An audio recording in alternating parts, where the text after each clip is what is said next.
Teaching strategies for children with disabilities. The learning experiences of persons with special needs and disabilities can be so challenging, especially if appropriate teaching strategies are not applied to them.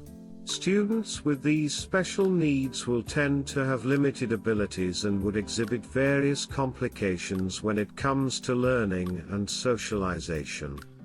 For example, some are able to incorporate what they have learned in real-life situations, while others possess special learning needs that would require more structured learning environments.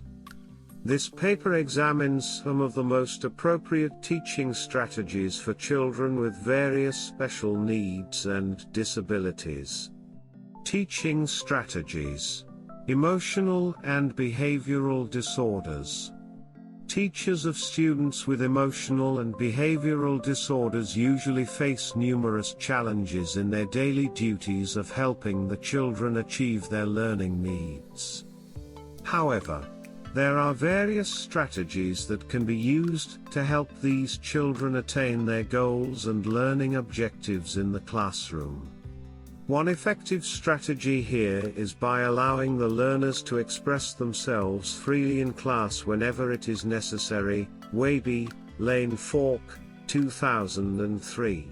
Giving the children opportunities to explain to others how they are affected by their disabilities and how they prefer to be treated is a good way of appreciating and respecting them. This helps to facilitate effective communication between them and their teachers and peers in the classroom. This enables teachers to understand the students better, thus coming up with the most suitable interventions for them. Teachers are crucial in helping students with emotional and behavioral disorders develop effective collaborative teams with regular students in the school. This promotes effective learning experience, thus enhancing the educational development of the students. These interactions can also bear peer-mediated interventions that can be helpful to learners with emotional and behavioral disorders. More importantly, teachers tend to have a direct experience with students and are able to monitor their behaviors closely to identify the most suitable accommodations and modifications for them. Physical disabilities. Physical disabilities would include conditions such as missing limbs, muscular dystrophy, and cerebral palsy. Kirk, Gallagher, Coleman Anastasiou, 2011. There are various strategies that can be applied to help students with physical disabilities achieve their learning needs. One of the most effective approaches is by identifying the learning weaknesses and strengths of a student in the classroom.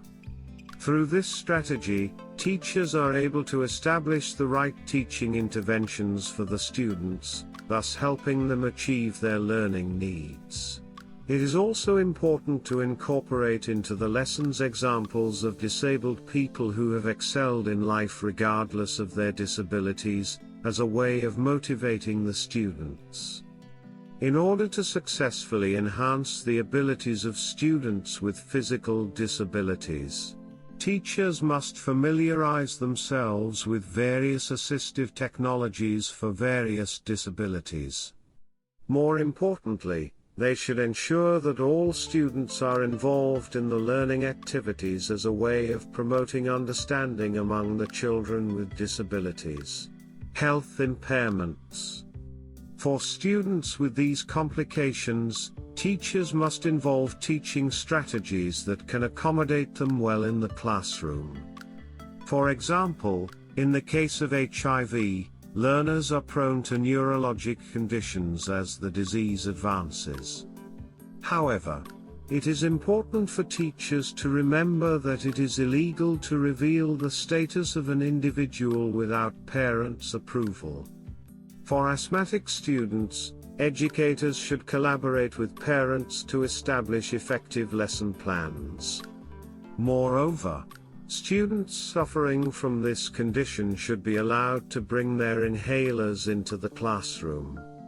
Worksheets, calculators, and tape recording lectures should be made available for leukemia survivors who are likely to suffer from nonverbal learning disabilities. Teachers should also be well informed on how to give first aid for various seizure disorders. Traumatic brain injury. Children suffering from this condition are exposed to various long-term complications. Common characteristics of the condition include difficulties in concentration, memory, and following instructions. There are various teaching strategies that would be suitable for learners with this condition. For example, teachers can apply nonverbal cues and signals to constantly remind the learners about concentration. More importantly, work can be divided into smaller units to make it easier for learners to handle. In order to help the students understand the lessons better, teachers should summarize information and repeat it frequently for them to memorize. Blang et al., 2008. In regard to difficulties in following instructions, teachers can provide both oral and written instructions to the learners, as a way of enhancing their understanding. Behavior modification techniques can also aid learners suffering from traumatic brain injury cope with various learning disabilities in the classroom. Nurturing self-esteem and self-determination among disabled students. To nurture the self-esteem and self-determination of exceptional students, teachers should always ensure that the students are well accommodated in class. This can be achieved through several ways that include respecting the learners and giving them opportunities to take part in classroom affairs. Teachers should also pay special attention to the needs of the students and assist them in achieving their learning needs using appropriate interventions. Regular encouragement and inspiration can also help to nurture the self-esteem and self-determination of exceptional students. It is also necessary for the students to be exposed to self-advocacy skills, so that they can be able to express themselves in a straightforward way. Self-efficacy is an essential element which enables children with special needs to communicate their desires freely. Shagren Turnbull, 2006. Enhancing classroom relationships between regular students and disabled students. It is not easy for students with disabilities to study comfortably in general education classrooms. In fact, many regular students would find difficulty to interact with students with disabilities. This is likely to result in increased pressures that can further complicate the learning needs of the exceptional students. To avoid such embarrassing situations, teachers should help regular students understand their peers with disabilities better. Moreover, teachers should always ensure that good relationships are established between regular students and students with disabilities. One way of achieving this objective is by helping the regular students understand various types of disabilities, and how they tend to occur.